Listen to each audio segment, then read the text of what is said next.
Now, after 5 years, one would expect that government is well and truly settled in and managing the economic affairs of the country. Now, of course, trying to meet him, there's the challenges economy one time country given law government law managing. But consistently, Mr. Speaker, Treasurer one time Prime Minister continuously blaming previous governments, especially my government, blaming Ukraine war, blaming COVID. Me look at this law reference, come up then law this budget book, yeah.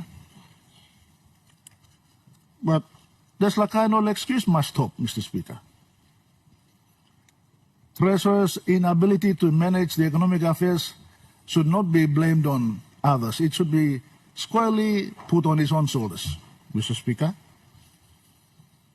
Today, Mr. Speaker, Mila Tokosem, you mean inheriting economy law 2019, planned it Tokosem. Now, just as recently, Planning Minister Tokosem, it was in a bad shape when they inherited it. Let me explain, Mr. Speaker. There's like trubla totok. Since 2002, after the Macquarie reforms and Asian financial crisis in 1997, to 2011, there was a positive economic growth under Somare government. I must give credit to that. That was largely due to very pleasant, good commodity prices, particularly oil prices were very high. So Somare was able to run a surplus budget for quite a while, Mr. Speaker. And the economy grew between an average of 4 to 5% over those years. Now, 2011 came, now 2012, we ran a deficit budget, Mr. Speaker, deliberately because plenty money only pakem lo surplus for this time.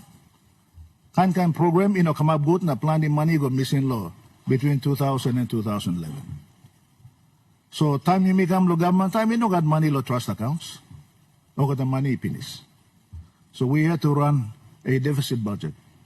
And many of the senior ministers who are sitting on the other side of government know very well. But, deliberately only brush him this last side now. Blame me go yet. We all took a decision to run that, Mr. Speaker, and we ran a deficit budget for the first year, but on a sliding scale. No 2018, lo budget book 2, and reflecting lo table 1. In 2018, the budget deficit was 2.6%. Now, I'm pleased to see that the government is now reducing its budget deficit. That I must give credit to the government. That's a right approach. But we were supposed to have a balanced budget in 2019 and beyond. Unfortunately, the government came in and they lifted the budget deficit up back to quite a large number. I think it was over 6%. So, Mr. Speaker, in 2018, because of the collapse in particularly oil prices, our economy struggled. And the economy declined by 0.03% in 2018 alone. But from 2002 to 2017, there was a continuous positive growth in the economy. Those data are available at the Central Bank and the Treasury Office, Mr. Speaker. So it is time that the Treasurer stops this blame game and takes some responsibility of how he is managing the economy, Mr. Speaker. Mr. Speaker, in 2011, when we took over the government, the economy, the GDP was 40 billion kina. As recorded in Table 1, Mr. Speaker, in 2018 and 2019, when we left, it was 80 billion kina GDP, Mr. Speaker. Now we are heading to almost 122 billion kina in 2025. Now that's a substantial growth over all those years, Mr. Speaker. And it's not an economy that was struggling. Today, this government is enjoying high commodity prices, gold, copper, oil, LNG.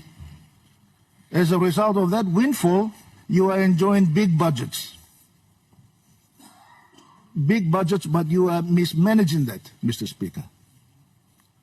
Unlike the times of Somare government when they were enjoying good oil prices, the surplus that was saved, they did not borrow any money, Mr. Speaker. Because there was no need, because the economy was growing, the economy was making money. Today we are making money, but we are still borrowing, Mr. Speaker. We are still borrowing. Why is that, Mr. Speaker? We are borrowing because we are spending too much. As much as what we are making, we are spending. And as a result, we need to go and borrow money from IMF and work with people who are suffocating our economy, Mr. Speaker. They're suffocating our economy. So this 13-year budget repair that the Treasurer continues to talk about, what is he repairing? The economic fundamentals are very sound. It is the abuse and the mismanagement of the expenditure that's causing us these problems, Mr. Speaker. And that's why we are forced to go and borrow money and pay very, very high interest costs, 3.5 billion kina next year. That's more than what is Mr. Speaker, more than what is we are investing in the social key sectors, health, education, and law and order, Mr. Speaker. I think, if the Prime Minister wants to make a reply during this reply, he can, but Mr. Speaker, I'm not going to have a argument with the Prime Minister when I've got a right to make a statement. Mr. Speaker, the only commercial borrowing we did was a 600 million kina bond. 600 billion is compared that to 37 billion kina that you have borrowed. 600 million. Stop arguing on something that you have incompetent memory about. So, Mr. Speaker, the budget talks about 4 pillars. 4 pillars, Mr. Speaker. The 4 pillars that the budget talks about is trying to take back PNG, and Prime Minister's own words, leave no child behind, Mr. Speaker. Those are the 4 pillars that the budget has been framed around. The first one it talks about is a strong economy. And the strong economic policy of the government is basically to say reducing inflation, improving living conditions, strengthening investor confidence, and making sure that the private sector continues to grow. That is the aim of that strong economic policy that the government is saying. That's one of the pillars. Now, let me say that inflation is still high, persistently high. Next year, they are predicting it will be 4.5%. That will affect everything. Many governments around the world are struggling to manage inflation. And that's a challenge that is there for the government, Mr. Speaker. Mr. Speaker, this government has got no plan to addressing inflation. They have forgotten to restore. They've criticized the central bank, which is tasked to manage inflation in many central banks and economies around the world. But today you have a treasurer, his advisor sitting on the board of the central bank, whilst at the same time advising Treasury. These two institutions are supposed to be independent of each other. And you have political cronies on the board. Some of them have got zero knowledge about the economy and the mechanics of running the economy. So, Mr. Speaker, we need to stop that. Mr. Speaker, talking about living conditions, they are far worse today than 5 years ago. Mr. Speaker, all you need to see is the rise of settlements all around the urban and cities throughout the country. Rise of settlements and urban youth and urban population, that's a clear indication that people are struggling to survive out there, Mr. Speaker. And when you talk about building a strong economy based on investor confidence, I can tell you investor confidence is zero. Low investor confidence. That's why you have had no foreign direct investment in the country. Mr. Speaker, no foreign direct investment, zero. It's nothing to be proud of, Mr. Prime Minister. Nothing to be proud of. Mr. Speaker. Mr. Speaker, if the Prime Minister continues to interject and carry on because we are talking about his failings, he should take advice and take heed of it. the cancellation of Papua LNG. Papua LNG will never be developed the way you're carrying on. The agreement was signed and delivered. We should be in production today. Because of your incompetence, we have now not done anything. Incompetence. The Pogara deal. Pogara deal. Operating in your dreams, Mr. Speaker. Tell the Prime Minister, in your dreams. You see the problems up there. You should take full responsibility of that.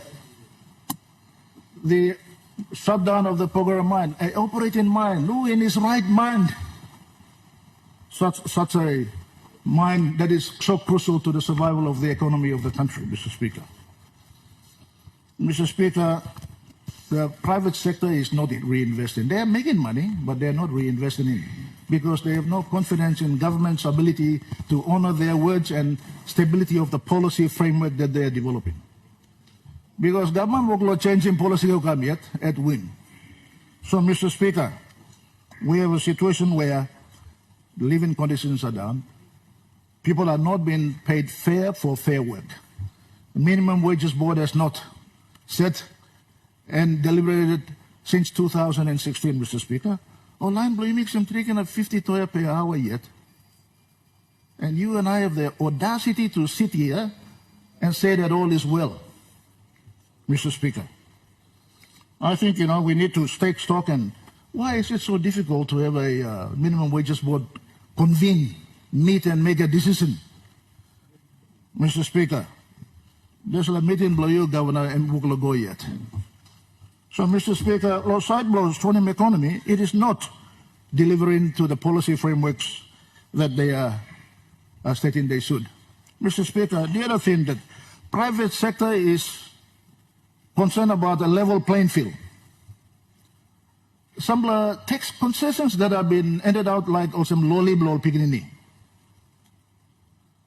Some of these people are not investing in new money into the country or bringing new